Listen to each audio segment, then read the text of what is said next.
Hello, everybody. This is Noah and John, and we are from Urban Digs. And Johnny, we're talking Manhattan today, and we got a very interesting topic that I think a lot of buildings are dealing with, but it's something that a lot of media hasn't been talking about, and is in our future. It's gonna be Local Law 97, and we got some experts in.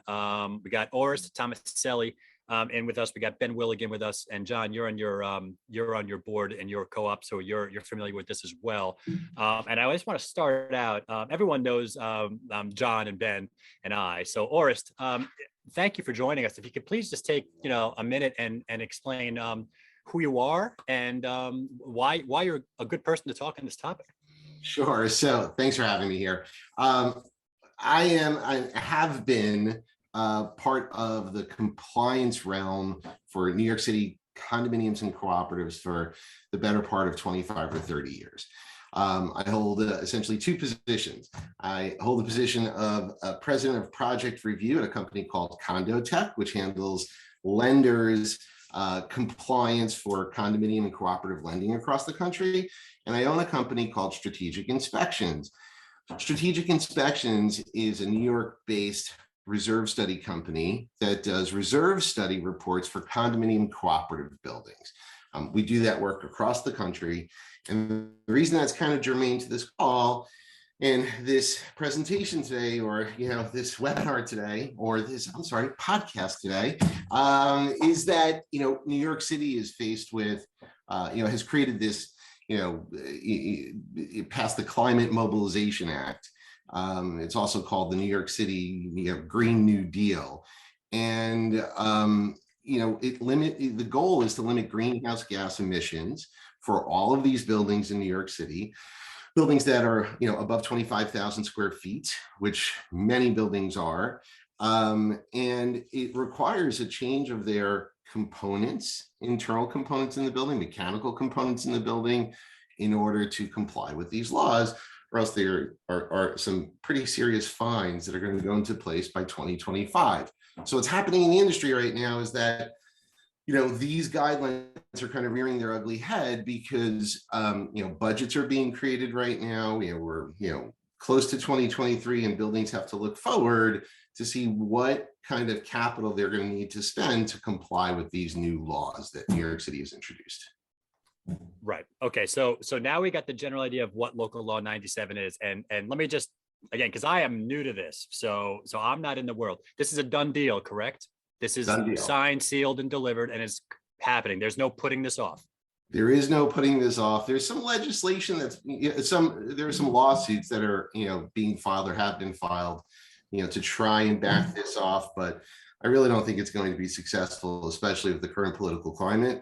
And hundreds and thousands of buildings are in the process of complying with this right now by getting energy reports and reserve studies done.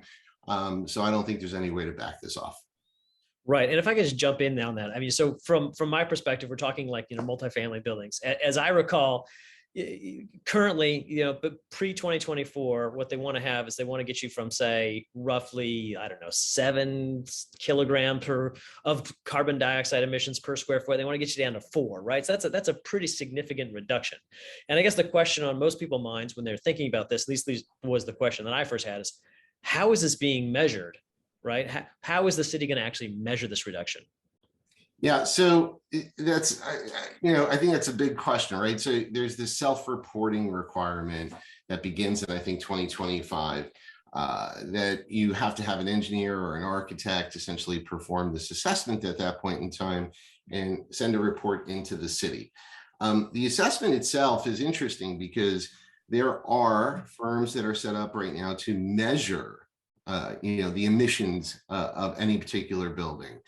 And that's done in a couple of different ways, but I think the bottom line on that is there are professionals out there that can measure what type of emissions come out of a building based upon the boiler, based upon the heating system, based upon the air conditioning system. Essentially what this is an electrification of the United States. right? Essentially, everybody wants to move away from, gas and oil. And what we're seeing is, there are lots of problems that are coming up because of that. And, these buildings are riddled with issues just because the mechanics of it, of getting these systems in place, is quite complicated. Con Ed plays a big role into whether or not you can electrify a building that was built in, the late 1800s or early 1900s on the Upper West Side. So, there's a lot of complications here. Right. And that's what I've seen is you go past and all the buildings now have the grades posted out the door, right? A, B, C, D. And it's interesting to me, and I'm hoping you could talk to this point, why a say, post-war 1950s co-op on the Upper East Side might have, say, a C, but then maybe a newer building built in the 1980s might have a D, which you would think, but it's a newer building, might have a slightly better grade. Yeah, it's kind of funny. So we have done reserve studies at strategic inspections on about 83% of the new construction buildings in New York City over the last 5 years. So we've been pretty much almost on every building that has been constructed, and we provide these reserve studies for various number of reasons. Typically, developers wanted to ensure that they were reserving enough or setting up an appropriate reserve for purchasers and owners, right, within these buildings when they, kind of released or, they had the board or HOA take over. So we've had an interesting glimpse into this. There are many new construction buildings, and Ben and I were actually talking about this not too long ago, that have come to market in the last 2 or 3 years that are going to be tremendously impacted by this law. There's one very famous building in Manhattan that went up around 5 or 6 years ago. It's going to have a $50 million bill to comply with this law. So the answer is there's a lot of zeros. Yeah, a lot of zeros.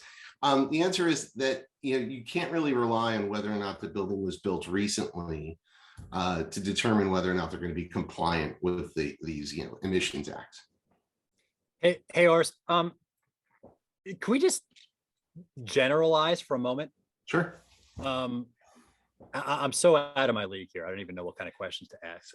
What type of, if I'm a regular building, I don't know, 100 units, 80 units, 100 units, 20 stories, whatever.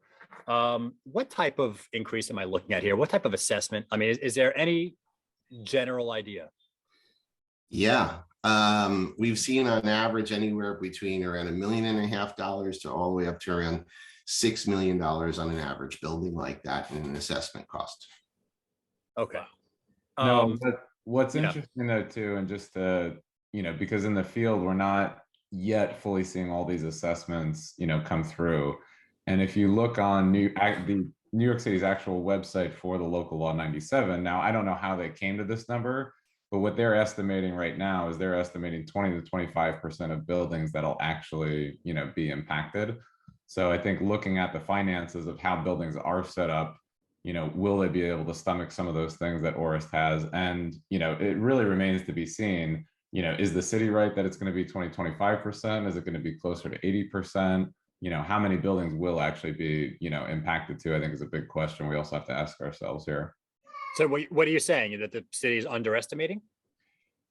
And Ben and I, the great thing about Ben and I is we have some disagreements about this. Well, let's bring it out. What do you disagree about? Well, I think what we can go off of is what my agents are seeing in the field. We have 170 agents. We see a lot of deals come across our desk and a lot of different buildings, a lot of due diligence. I've also checked with a bunch of our attorneys before this call. So far to date, not many of them have, if anyone, have really come across it. We're prepping everybody thanks to like Orest's guidance on that. However, so the 20-25% right now might seem like it could be a little bit much on the high side, actually. But some of the things that Orest has said, it might actually be very much on the low side. So right now we haven't seen that in terms of the percentages of deals, but it doesn't mean that we can't see it in the future, which I think is interesting. And Orest might have a slightly different take on that.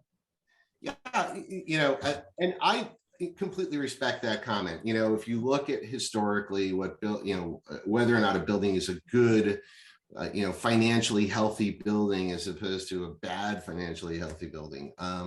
You would look at this and say, well, these buildings have always weathered the storm. They have substantial amounts of reserves. They have substantial amounts of capital or access to capital, and they could probably weather this storm as well. And I understand that point of view. I am not, this isn't an apocalypse conversation, but there are some serious, requirements that are coming for these buildings. And the smart and very thorough property management groups out there are having all of their buildings go through an energy audit to comply with these guidelines, or eventually comply with these guidelines. So, I think it's a little bit worse than what the city is predicting. I think that if you look forward, I think a lot of buildings are going to have, major financial issues, coupled with, the fact that the inflation numbers are soaring, coupled with the interest rates soaring. I think there's going to be a little bit of a reckoning here in New York City. Okay, so Orest, I think you go ahead, Ben. Another interesting point with that, though, on April 24th of this year, actually, the person I think heads up the Department of Environmental Protection actually went in front of the New York City Council, saying that there should be some additional flexibility for buildings meeting the 2024 deadline. So, this is coming up. I've sat on a few boards. I advise a few boards. One of them, particularly, who I think is a D, rating, might only have like 100 to 200,000, of repairs, I think is what they're estimating right now for the 2024 deadline, which they should be able to easily stomach. Now they have $3 million of other things they're looking to do, but in regards to this topic, it was a little lighter on their whole load. So sorry, John, I cut you off there. You did. I put that in the notes there, Ben. No, so Orest, you opened up an awesome Pandora box, which I just want to kind of start digging in. And I will say that I know that there are some buildings who all they have to do is simply switch out some incandescent bulbs with LED bulbs, and they're going to be okay. And then I know that there's some that are still on, number 2 oil, and they're going to have to get rid of, completely electrify everything, and that's just going to be massive. But I wanted to kind of bring it back to buyers and sellers. And one of the things that a buyer is going to do is they're going to do that due diligence. The attorney's going to get the minutes from the condo. They're going to look at the financials. And instead of saying, all right, well, we know that the roof has another X amount of years. We know the elevators were just serviced, right? There's certain timelines you can predict for certain of the large capital items. How are, in your view, how should attorneys and how are boards looking at the reserve structure and thinking, all right, well, there's this fine coming. We have a somewhat nebulous idea of when it's coming, and we have a kind of a weird idea of what it's going to be. How should buyers react to that when assessing, board finances, building finances, and because it's not necessarily black and white anymore? And is this something that sellers should take into consideration? There may have some higher monthlies down the road. So my staff always beats me up a little bit about my hokey comments, right? But we're all very familiar with the term shadow inventory, right? And I like to use the term, shadow capital needs in my office, right? Okay. Because for years or for decades, I should say, attorneys would go in and essentially review the financials of the building, as you just outlined, and they would review whatever information the building could provide.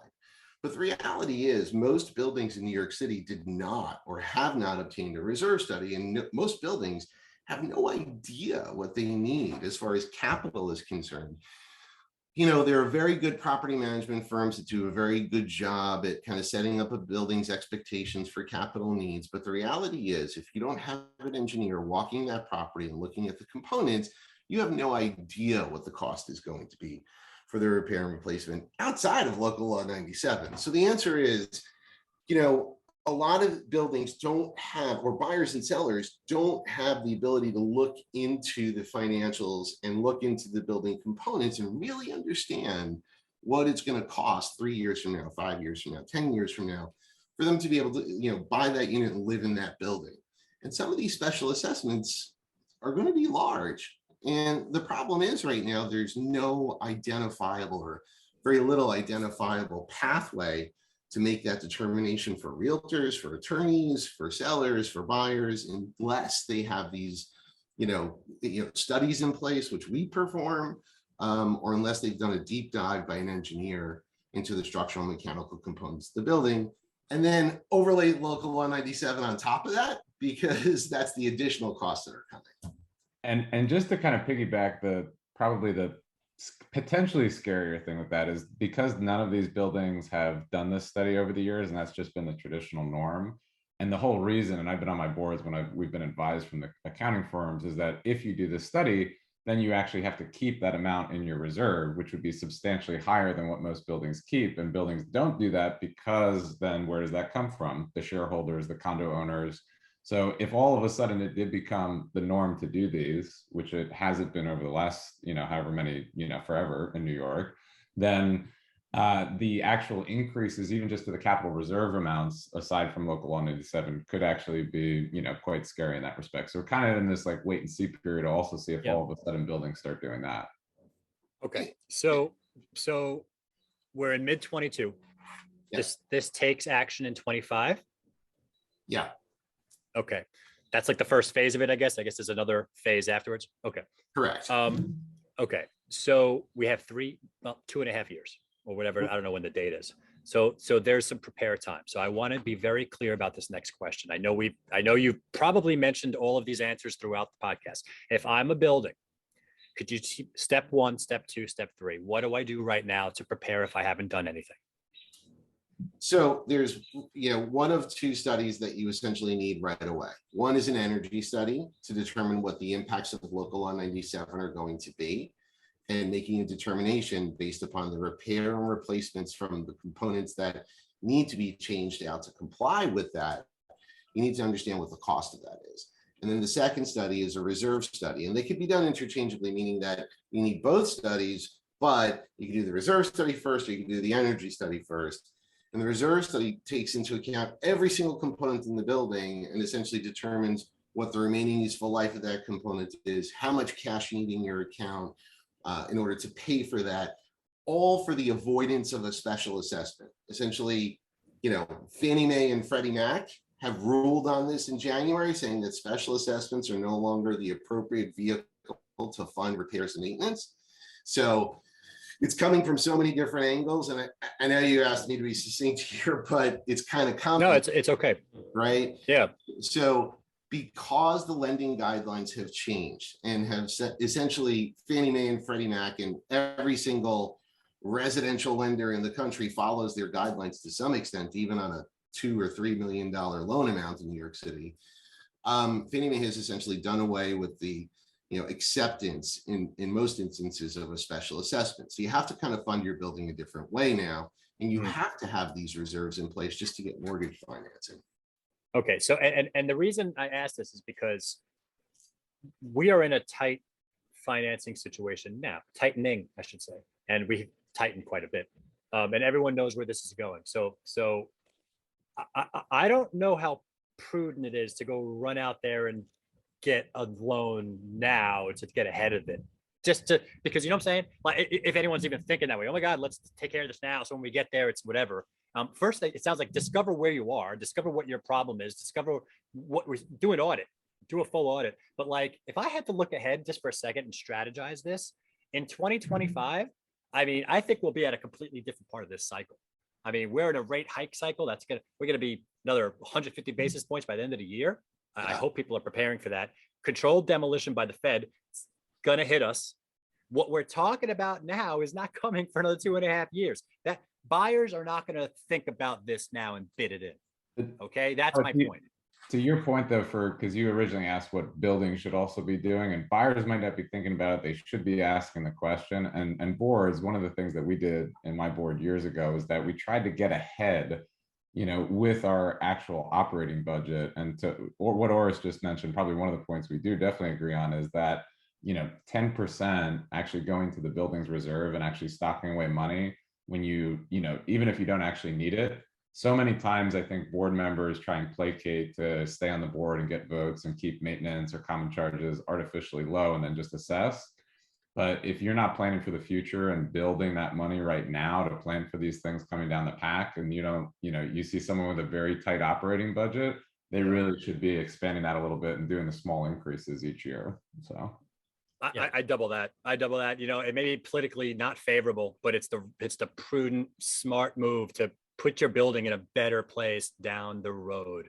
It's everyone likes to vote in a very short-sighted fashion. This is more thinking, let's think long-term health of the building. Yeah, I think the only comment I would add on this is that, for decades, there's been almost an apathy by board members essentially to, not think forward and to, just kind of hold the status quo and not raise any costs or charges, or, we're looking at anywhere between 6 and 9% increases in maintenance costs for condo and co-op boards in New York City this year without these initiatives, right? And you can't be apathetic any longer, because it's going to impact everybody's value, and it's going to impact sales. It's going to impact everybody's wallet. So the days or years of apathy are gone. You have to be, you have to think about this, and you have to kind of do it now. Yeah, That's a great point.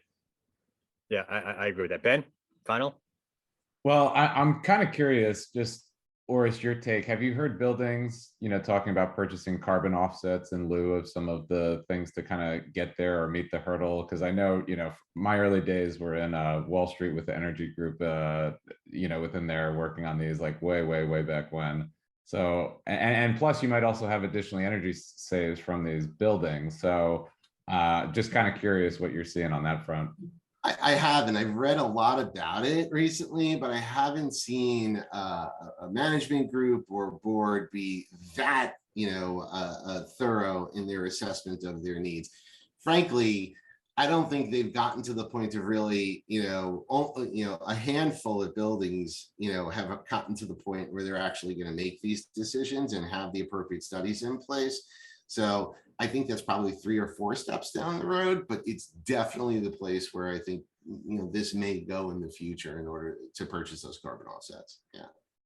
Yeah. This has been a great conversation. Very important conversation. And I hope this gets out, and a lot of building owners take action on this and get ahead of it rather than behind it, just to prepare. Thank you. Orest Tomaselli, it's CondoTek, right? That's where to find you. And Strategic Inspections is our reserve study firm in New York City. Yeah. Okay. Thank you so much, Orest, for joining us today. That is Ben Willig over at Elegran. That is John Walkup. I'm Noah Rosenblatt. We're both from Urban Digs. This has been Talking Manhattan, and we'll catch you next time.